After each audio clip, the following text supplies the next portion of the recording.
ജാമ്യം, അറസ്റ്റ്, അതുപോലെ കന്യാകുമാരന്റെ സ്ഥാനാർത്ഥിത്വം, BJPയുടെ പുതുമുഖ സ്ഥാനാർത്ഥികൾ, അതുപോലെ തന്നെ കോൺഗ്രസ് ആം ആദ്മി സഖ്യം, അങ്ങനെ ഒരുപാട് കാര്യങ്ങൾ കൊണ്ട് സംഭവബഹുലമാണ് ഇപ്രാവശ്യത്തെ ലോക്സഭ ഇലക്ഷൻസ്.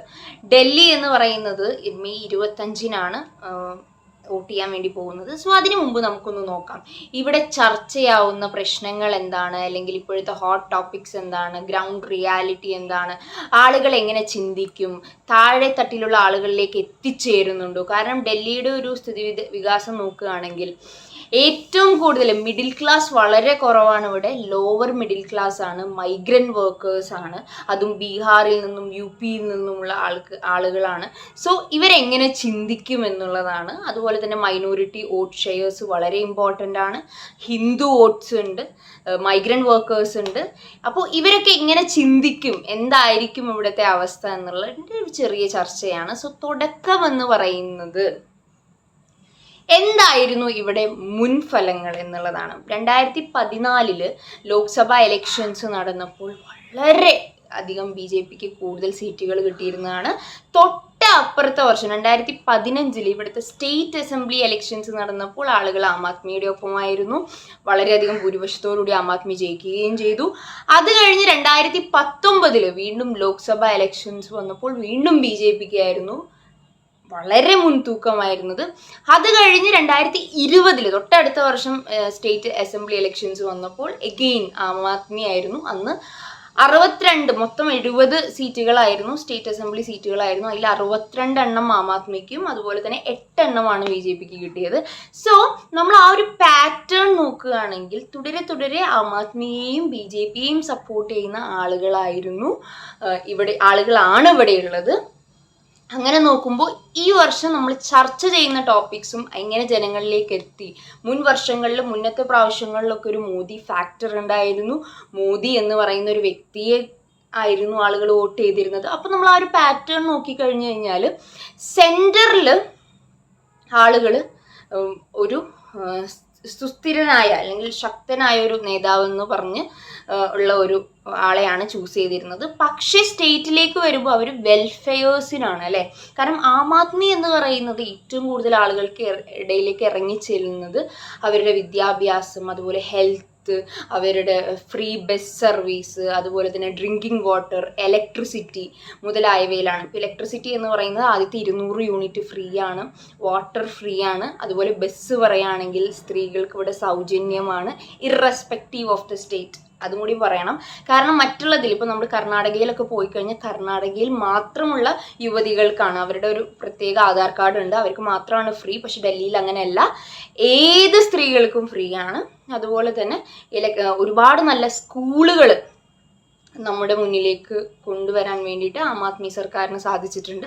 അതുപോലെ തന്നെ ഹെൽത്ത് സെക്ടേഴ്സ്, അത് മൊഹല്ല ക്ലിനിക്സ് പോലെയുള്ള ക്ലിനിക്സും ഫ്രീ ഹെൽത്ത് ഇതും അത് വർക്കിംഗ് ആണോ അല്ലേ എന്നുള്ളത് രണ്ടാമത്തെ കാര്യമാണ്. പക്ഷെ അറ്റ്ലീസ്റ്റ് ദേ ട്രൈഡ് എന്നുള്ളതാണ്. പക്ഷെ സ്കൂൾസും ഡ്രിങ്കിങ് വാട്ടേഴ്സും ഇലക്ട്രിസിറ്റിയും അങ്ങനെ ആളുകളിലേക്ക് ഇറങ്ങിച്ചെല്ലുക എന്ന് പറയുന്നത് വെൽഫെയർ സ്കീമുകളിലൂടെയാണ്. അപ്പോൾ ആളുകൾ അതിനെയാണ്, ഇപ്പോൾ സ്റ്റേറ്റ് ഇലക്ഷൻസ് വരുമ്പോൾ ആളുകൾ അതിനെയാണ് മുൻതൂക്കം കൊടുത്തിരുന്നത് അല്ലെങ്കിൽ കൊടുക്കുന്നത്. പിന്നെ അതുപോലെ തന്നെ എനിക്കിപ്പോഴും ഓർമ്മയുണ്ട്, ഒരു 5 വർഷത്തിന് മുമ്പ് ഞാനൊരു NGO-യിൽ വർക്ക് ചെയ്യുന്ന സമയത്ത് നമ്മൾ സ്ലംസിലേക്ക് പോകുമായിരുന്നു. അപ്പോൾ അവിടെയുള്ള ആളുകളുടെ അടുത്ത് നമ്മളിങ്ങനെ ഇൻട്രാക്ട് ചെയ്യുമ്പോൾ നമ്മൾ ചോദിക്കും ആരാണ് ഇവിടുത്തെ പ്രധാനമന്ത്രി എന്ന് ചോദിക്കുമ്പോൾ അവർക്ക് ഒറ്റൊരു പേരേ ഉണ്ടായിരുന്നുള്ളൂ, അരവിന്ദ് കെജ്രിവാൾ. കാരണം അവർക്ക് പ്രധാനമന്ത്രിയാണോ മുഖ്യമന്ത്രിയാണോ ഒന്നും അറിയില്ല. പക്ഷേ ആളുകളുടെ ഇടയിലേക്ക് എത്തിച്ചേരാൻ ആ ഒരു വ്യക്തിക്ക് അല്ലെങ്കിൽ സാധിച്ചിട്ടുണ്ട്. ഇനി ഇപ്രാവശ്യത്തെ സ്പെഷ്യാലിറ്റി എന്താണ് ഡൽഹി ഇലക്ഷൻസിൽ, ലോക്സഭ ഇലക്ഷൻസിൽ? അതായത് 7 മണ്ഡലങ്ങളാണുള്ളത്. അതിൽ 3 എണ്ണം കോൺഗ്രസ് ആണ് നിൽക്കുന്നത്. അതുപോലെ തന്നെ 4 ഇടത്ത് ആം ആദ്മിയാണ് നിൽക്കുന്നത്. ആ ഒരു സഖ്യം, ഇന്ത്യ സഖ്യം എന്ന് പറയുന്നത്. ഇനി ഇതിൽ ഏറ്റവും നമ്മൾ ഉറ്റുനോക്കുന്നത് എന്ന് പറയുന്നത് നോർത്ത് ഈസ്റ്റ് ഡൽഹി മണ്ഡലത്തിലാണ്. കന്നയ്യകുമാറാണ് അവിടെ നിൽക്കുന്നത് ഇന്ത്യ സഖ്യത്തിന് വേണ്ടിയിട്ട്. അതുപോലെ തന്നെ അവിടെ ഓപ്പോസിറ്റ് മനോജ് തിവാരി. അതായത് 7 മണ്ഡലങ്ങളിലും അതിൽ 6 മണ്ഡലങ്ങളിലും BJP പുതുമുഖ കാൻഡിഡേറ്റ്സിനെയാണ് വെച്ചത്. പക്ഷേ മനോജ് തിവാരിയാണ് ഏറ്റവും കൂടുതൽ വിശ്വസിച്ച് BJP ഏൽപ്പിച്ചിട്ടുള്ളത്. കഴിഞ്ഞ 10 വർഷമായിട്ട് അദ്ദേഹം സിറ്റിംഗ് MP ആണ്. അപ്പോൾ ഈവൻ റോഡ് ഷോ, മോദിയുടെ റോഡ് ഷോ ഉണ്ടായിരുന്ന സമയത്ത് ആദ്യം മോദി തുടങ്ങിയത് നോർത്ത് ഈസ്റ്റിൽ നിന്നാണ്. അത് മനോജ് തിവാരിക്കുള്ള ഒരു സപ്പോർട്ട് എന്ന് നമുക്ക് പറയാം. പക്ഷെ ഏറ്റവും കൂടുതൽ കന്യാകുമാറിനെ തോൽപ്പിക്കണം എന്നുള്ളതാണ്. കന്യാകുമാർ ആരാണ്?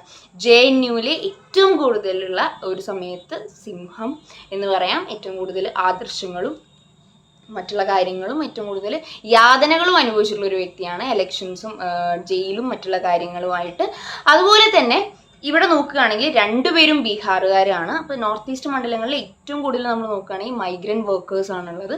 അപ്പോൾ എങ്ങനെ ഇവർ ഇപ്പം മനോജ് തിവാരി ആയിക്കോട്ടെ അല്ലെങ്കിൽ കന്യാകുമാർ ആയിക്കോട്ടെ എങ്ങനെ അവിടുത്തെ ജനങ്ങളുടെ ഇടയിലേക്ക് ഇറങ്ങിച്ചെല്ലാൻ സാധിക്കുന്നു?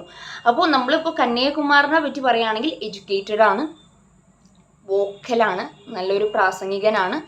അതുപോലെ തന്നെ മറ്റുള്ള ഡൽഹി അറിയുന്ന ഒരു വ്യക്തിയാണ്. JNUവിൽ നിന്ന് പഠിച്ചിറങ്ങിയ ഡൽഹി അറിയുന്ന ഒരു വ്യക്തിയാണ്. പക്ഷെ മനോജ് തിവാരിയെ സംബന്ധിച്ചും ആൾക്ക് എക്സ്പീരിയൻസ് ഉണ്ട്. അപ്പോൾ അവിടുത്തെ മത്സരം എന്ന് പറയുന്നത് ഒരു കടുത്ത പോരാട്ടം തന്നെയാണ്. നമ്മൾ കാണേണ്ടി തന്നെ വരും.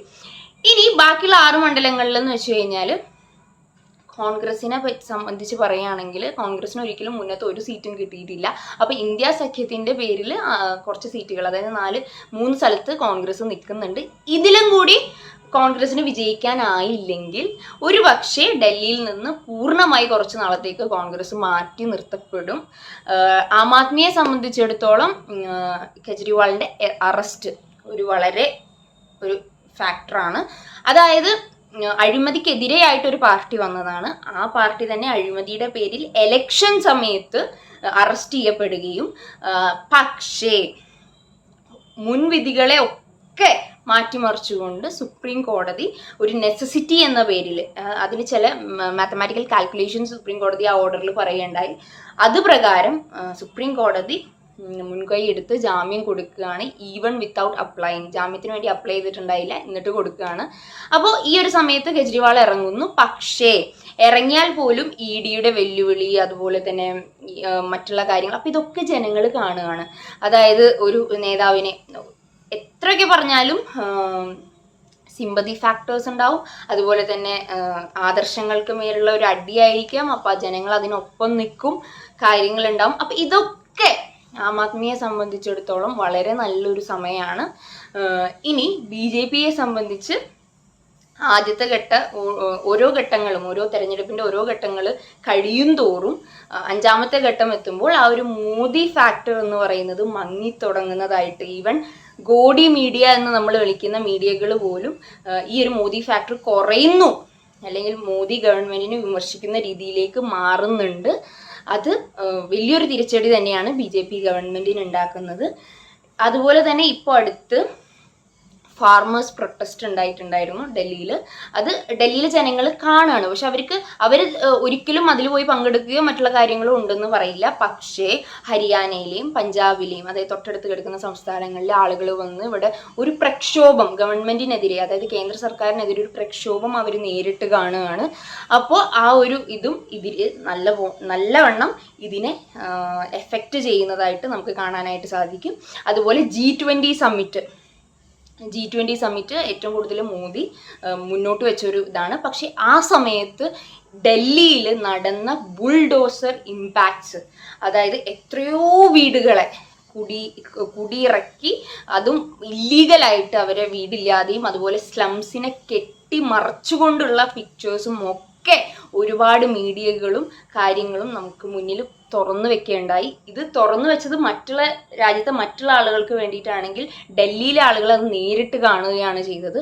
അപ്പോൾ ഒബ്വിയസ്ലി 5ാം ഘട്ട വോട്ടെടുപ്പ് വരുമ്പോൾ മോദി ഫാക്ടർ എന്ന് പറയുന്നത് കുറഞ്ഞു വന്നുകൊണ്ടിരിക്കുകയാണ്. അത് BJPക്ക് വലിയൊരു തിരിച്ചടി തന്നെയാണ്. അപ്പോൾ മുൻപൊക്കെ ഒരു എലക്ഷൻസ് ഡൽഹിയിൽ നടക്കുകയാണെങ്കിൽ ത്രികോണ മത്സരമായിരുന്നു. അങ്ങനെ ആകുമ്പോൾ വോട്ട് ഷെയർസ് പോവുമായിരുന്നു. അങ്ങനെ BJP വിൻ ചെയ്തിട്ടുമുണ്ട്, അല്ലെങ്കിൽ വോട്ട് ഷെയർ കൂടിയിട്ടുണ്ട്. പക്ഷെ ഇപ്പോൾ ആം ആദ്മിയും കോൺഗ്രസും ഒന്നിച്ചു നിൽക്കുകയാണ്. അപ്പോൾ ഇവിടെ ഒരു ത്രികോണ മത്സരമല്ല. അതുകൊണ്ട് തന്നെ വോട്ട് ഷെയർ എങ്ങനെ പോവും, അല്ലെങ്കിൽ കൂടും കുറയും എന്നുള്ളത് നമുക്ക് ചെറിയ സൂചനകൾ അതിൽ നിന്ന് തന്നെ ലഭിക്കുന്നുണ്ട്. അത് ഇന്ത്യ സഖ്യത്തിന് വളരെ നല്ലൊരു ഫാക്ടർ തന്നെയാണ്. പക്ഷേ ഇവിടെ ഒരു പ്രശ്നം എന്താണെന്ന് വെച്ച് കഴിഞ്ഞാൽ, ഇപ്പോൾ ഈ ഒരു 7 മണ്ഡലങ്ങൾ ഡൽഹിയിലുണ്ടെങ്കിൽ ഡൽഹിയിൽ ആം ആദ്മി നിൽക്കുന്ന 4 മണ്ഡലങ്ങളിലും നമ്മൾ താഴെ തട്ടിലേക്ക് പോവുകയാണെങ്കിൽ അവരുടെ ആ ഒരു കോർഡിനേഷനും ആ ഒരു ഇതും വളരെയധികം ഇമ്പോർട്ടൻ്റ് ആണ്. പക്ഷെ കോൺഗ്രസ്സിന് എന്തുകൊണ്ടോ ഒരു പക്ഷേ ഫണ്ടിൻ്റെ കുറവ് കൊണ്ടോ അല്ലെങ്കിൽ ആളുകളില്ല, താഴെ തട്ടിൽ ആളുകളില്ലാത്തതിൻ്റെ ഒരു ഇത് നമുക്ക് കാണാനായിട്ട് സാധിക്കുന്നുണ്ട്. പക്ഷെ ആം ആദ്മി എന്ന് പറയുന്നത് ഓൾറെഡി അവർക്ക് 62 MLA-മാർ ഡൽഹിയിൽ ഉടനീളമുണ്ട്. അത് അവരെ വളരെയധികം സഹായിക്കുന്നുമുണ്ട്. പിന്നെ ഇപ്പം അടുത്തൊരു മീഡിയ റിപ്പോർട്ട് ചെയ്യേണ്ട, അതായത് ഒരു മൈഗ്രൻ്റ് വർക്കറിൻ്റെ അടുത്ത് ചോദിച്ചു, നിങ്ങൾ ആർക്കാണ് വോട്ട് ചെയ്യുക? എന്തായാലും ഞങ്ങളുടെ വോട്ട് ചൂലിനാണെന്ന് പറഞ്ഞു, ആം ആദ്മിക്കാണ്. പക്ഷെ അവർക്ക് അറിയില്ല അവിടെ കന്യകുമാറാണ് നിൽക്കുന്നതെന്നും നോർത്ത് ഈസ്റ്റ് മണ്ഡലമാണ് അവർ വോട്ട് ചെയ്യേണ്ടത് കൈക്കയാണെന്നും ഈ ഒരു സഖ്യമുണ്ടെന്നും ഒന്നും അറിയില്ല. അപ്പോൾ ഈ ഒരു അലയൻസിൻ്റെ കാര്യം താഴെ തട്ടിലുള്ള ആളുകൾക്ക് അറിയാതെ പോകുന്നുണ്ട് എന്നുള്ളതും ഒരു പ്രശ്നമായി മാറാനുള്ള സാധ്യതയുണ്ട്. ഇനി ഇവിടുത്തെ MLA ബോർഡുകൾ അല്ലെങ്കിൽ ഓരോ കോൺസ്റ്റിറ്റ്യുവൻസീസിലേക്ക് കടക്കുമ്പോഴുള്ള MLA ബോർഡുകൾ നിങ്ങൾ കണ്ടു കഴിഞ്ഞാൽ നിങ്ങൾക്ക് മനസ്സിലാവും. അതായത് ഒക്കെ എന്താ പറയുക, കറുത്ത പെയിന്റ് കൊണ്ട് മൂടി, അതായത് ഒരു മസിൽ പവർ രാഷ്ട്രീയം കാണിക്കുന്നത് ആളുകൾക്ക് മനസ്സിലായി തുടങ്ങിയിട്ടുണ്ട്.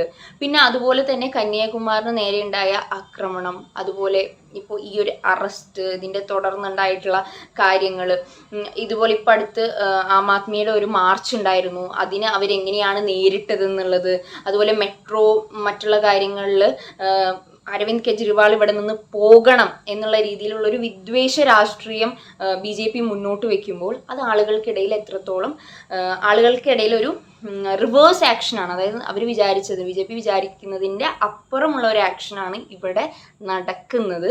അതുപോലെ കോവിഡിൻ്റെ സമയത്ത് ഏറ്റവും കൂടുതൽ യാതനകളും പ്രശ്നങ്ങളും കാര്യങ്ങളും ആ സമയത്ത് ആരാണ് കൂടെ ഉണ്ടായിരുന്നത് എന്നുള്ളത് വളരെ വ്യക്തമാണ്. ആരാണ് അവിടെ താഴെ ഇറങ്ങി പ്രവർത്തിച്ചതെന്നുള്ളത് വളരെ വ്യക്തമാണ്. അതുപോലെ തൊഴിലില്ലായ്മ വളരെ വലിയൊരു പ്രശ്നമാണ്. വിലക്കയറ്റം, അതായത് ഇവിടുത്തെ റിക്ഷാവാല ആൾക്കാരുടെ അടുത്ത് ചോദിച്ചു കഴിഞ്ഞാൽ നമുക്ക് മനസ്സിലാവും. അതായത് മുമ്പ് അവരൊരു 6 മണിക്കൂർ വർക്ക് ചെയ്തിരുന്നെങ്കിൽ ഇപ്പോൾ അവർക്ക് ആ ഒരു കറക്റ്റ് പൈസ, അല്ലെങ്കിൽ അവർക്കൊരു കുടുംബം മുന്നോട്ട് കൊണ്ടുപോകണമെങ്കിൽ അതിൻ്റെ ഇരട്ടിയോ അല്ലെങ്കിൽ 6-നേക്കാൾ കൂടുതലോ വർക്കിംഗ് അവേഴ്സ് അവർക്ക് കൊടുക്കേണ്ടി വരികയാണ്. പക്ഷെ അതിനനുസരിച്ചുള്ള ഒരു ഇമ്പാക്റ്റും, അതായത് ഒരുപക്ഷെ ഇവിടുത്തെ സംസ്ഥാന സർക്കാർ ഒരിക്കലും പൂർണ്ണ സ്വതന്ത്രരല്ല. ഏറ്റവും കൂടുതൽ ഇപ്പോൾ കെജ്രിവാൾ ജാമ്യം കിട്ടി പുറത്തു വന്നപ്പോൾ പറഞ്ഞത് എന്താണെന്ന് വെച്ച് കഴിഞ്ഞാൽ പൂർണ്ണ സ്വാതന്ത്ര്യമാണ് ഡൽഹി എന്ന് പറയുന്ന സ്റ്റേറ്റിന്, അത് എപ്പോഴും മുന്നോട്ട് വയ്ക്കുന്ന കാര്യം. അപ്പോൾ ആളുകൾക്ക് അത് മനസ്സിലായി തുടങ്ങിയിട്ടുണ്ട്. കാരണം എന്തൊക്കെ കാര്യങ്ങൾ സ്റ്റേറ്റ് ഗവൺമെൻറ് മുന്നോട്ട് വയ്ക്കുകയാണെങ്കിലും സെൻട്രൽ ഗവൺമെൻറ് അതിനെ പിന്നിൽ നിന്ന് വലിക്കുകയാണ് അല്ലെങ്കിൽ അതിന് തടയിടുകയാണെന്നുള്ള കാര്യങ്ങൾ ആളുകൾക്ക് മനസ്സിലായി വന്നു തുടങ്ങിയിട്ടുണ്ട്. അതിൻ്റെ കൂടെ നമ്മുടെ ജുഡീഷ്യറി ആയിക്കോട്ടെ കൂടെ നിൽക്കുന്നുണ്ട്. അതുപോലെ തന്നെ മീഡിയ കൂടെ നിന്ന് തുടങ്ങിയിട്ടുണ്ട്. പിന്നെ ഓൺലൈൻ മീഡിയാസ് സപ്പോർട്ടാണ്. അപ്പോൾ ഇതൊക്കെയാണ് ആളുകളിൽ എത്തുന്നുണ്ട് കാര്യങ്ങൾ, മെസ്സേജസും കാര്യങ്ങളും ഒക്കെ. അപ്പോൾ എങ്ങനെയാണ് എന്താവും ഇനിയൊരു പൂർണ്ണ സ്വതന്ത്രമായൊരു ഡൽഹിയൊക്കെ വരുമോ എന്നുള്ളത് നമുക്ക് എന്തായാലും ജൂൺ 4-ാം തീയതി കാത്തിരിക്കേണ്ടി വരും. പക്ഷേ ആളുകൾ വോട്ട് ചെയ്യട്ടെ, ആളുകളുടെ റൈറ്റ് എന്തായാലും പ്രാക്ടീസ് ചെയ്യട്ടെ. Let's hope for the best. And വേറൊരു എത്തിനോട്ടം എപ്പിസോഡുമായിട്ട് തിരിച്ചു വരുന്നവരെ ടിൽ ദെൻ